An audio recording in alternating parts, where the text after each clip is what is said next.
Hello, loyal subjects. Today we are going to be discussing We Were Liars by Lockhart. I've just got the library book. I would be surprised if you haven't at least heard of this book by now, because it has been getting a lot of hype around the booktube community.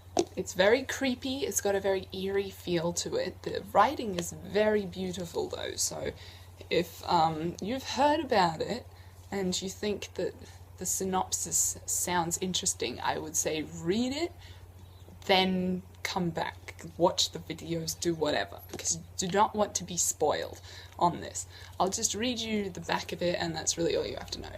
We are Sinclairs. No one is needy, no one is wrong. We live, at least in the summertime, on a private island off the coast of Massachusetts. Perhaps that is all you need to know, except that some of us are liars. If you want to do that, go read it and then come back and we'll talk about it. Okay, goodbye. Alright, so let's discuss. We Were Liars. So we start off this book getting a general feel for the family, the Sinclairs, who are these, wealthy rich people. And we learn about all the different aunts and the kids and how they're always fighting over inheritance and those sorts of things. The grandfather, he just has so much power over all of them and he's really manipulative. And just holding this power, this money above their heads, like, if you don't do the things I want you to do, I'm gonna take away all of your inheritance, all of your money, that kind of thing. And then, of course, we have our main character, Cadence, and we learn about Summer 15, where she has this mysterious accident, where she somehow wound up in the ocean in her underwear and washed up on the shore and had this head trauma. All throughout this, we're trying to figure out what really happened to Cadence that night. And I had come up with all of these theories, because that's what this thing does, it makes you theorize.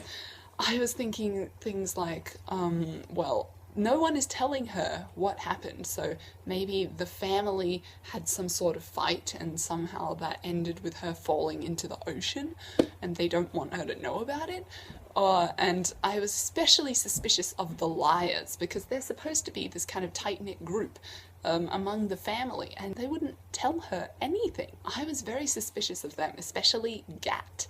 That guy, I don't know why, he was a very nice guy, but he was just sending me these vibes, like how he didn't talk to her for like 2 years after her accident, and no one was returning her emails, and I thought for sure that the Liars had made some sort of plot that either went wrong or went terribly right. I did guess the twist at the end. I briefly considered that, what if this is like in The Uninvited and they're all actually dead? What if she actually murdered them in her sleep or something like that? But I thought, no, someone had to have done this thing to Cadence, right? She didn't just like dive off the cliff herself. And then we learn everything that happened. They died in this fire that they set trying to like destroy the fighting between their parents and their family. And the whole plan was really stupid. I could see the burning of the symbol, and that was great and all, but for starters, why would you set fire to the house while everyone is still inside? That just seems so stupid to me. I was like, you only need, douse the thing in gasoline first, then set the fire when everybody's outside. Like, are you mentally deficient?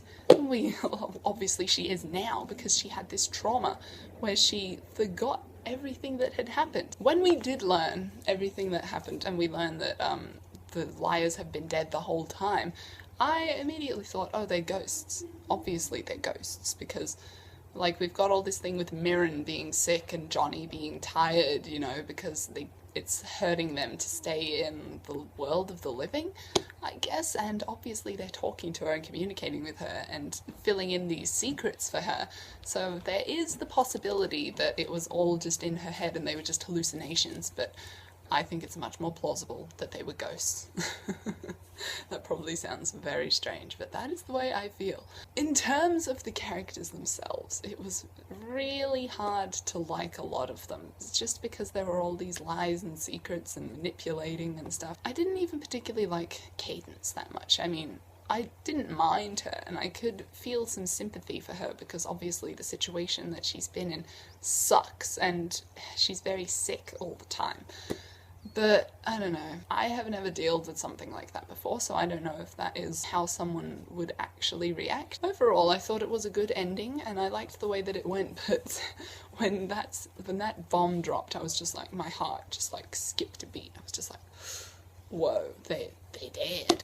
I feel like probably would have been more of a shock if I wasn't expecting there to be a shock, because I knew, like, this is a short book, you know, like, and so all throughout reading it, I was like, okay, well, we have to be getting to the shocking part soon, right? And if it were left to just the imagination, I would have been probably way more blown away. But everybody describes it as, oh, there's a twist at the end, you don't want to miss it, you have to, like, go into it blind, there's a twist, there's a twist, there's a twist. If that twist wasn't so hyped up, I probably would have enjoyed it a bit more. But saying that, the writing style was very beautiful. I finished it in one day. I just had to know what happened. And I guess that was the strong point in this book, was the writing style and the overall ability that Lockhart has to tell a really great story.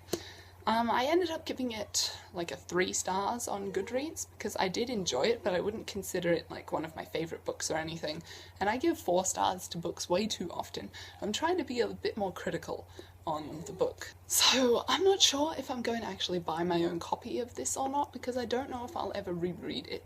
I guess it would be interesting to go through it again, knowing everything and like picking up on the different clues that are spread throughout. But overall, it was very good. I would recommend it to people who like mystery or just contemporary in general, because it was just a really great story. That's all I have to say on this. I'll probably check out Lockhart's other stuff just because I liked her writing style so much. So that is all for today. I will see you again soon. Goodbye.